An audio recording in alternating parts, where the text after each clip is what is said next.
श्री गणेशाय नमः। ओम श्री हनुमते नमः।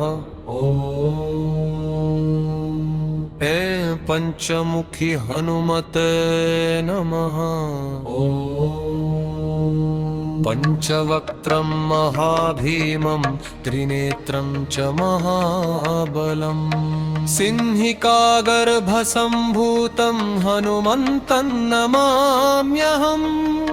ॐ हं हनुमते रक्ष रक्ष सर्वतो माम्। ॐ हं हनुमते रक्ष रक्ष सर्वतो माम्। पूर्वे हनुमान् कपिमुखधारी रक्षतु माम्। दक्षिणे नारसिंहवपुर्मां सदा पातु। पश्चिमे गरुडरूपवान् रक्षतु। उत्तरदिशि वराहरूपः सदा रक्षतु माम्। ऊर्ध्वे हयग्रीवविग्रहः पातु मे शिरः। अधस्तात् ब्रह्मास्त्ररूप पातु पादयुग्मं सदा मम। अष्टदिशि रक्षतु पञ्चवक्त्र स्वप्ने जाग्रति गच्छतः। पश्यतः शयानं पश्यन्तं हसन्तं चलन्तं सर्वदा रक्षतु हनुमान् महाबलः। ॐ अञ्जनीसुताय महाबलाय रामदूताय नमः। ॐ किलकिलाय वीराय विक्रान्ताय नमो नमः। ॐ भूतप्रेतपिशाचादिनाशाय स्वाहा। ॐ असिधारा कृशानुवत्कवचं मे हनुमान् स्थापयतु। रामभक्ताय रामदूताय हनुमते नमः।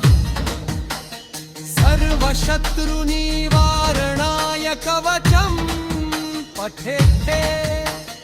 रक्षां कुरु महाबाहो त्राहि त्राहि नमोऽस्तु ते। ॐ हनुमते नमः। ॐ हनुमते नमः।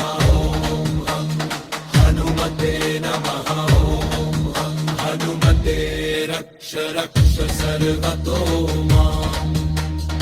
एवं पञ्चमुखं रूपं हनुमन्तं महाबलं यो स्मरेत् प्रातरुत्थाय सर्वशत्रुभयं हरेत्।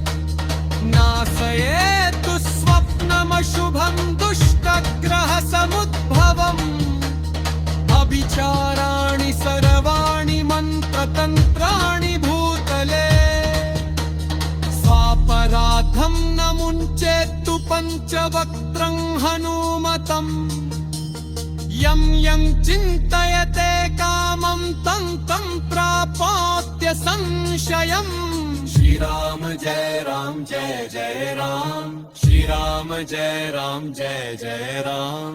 ॐ हनुमते रुद्रावताराय नमः। ॐ पंचमुखी हनुमते नमः।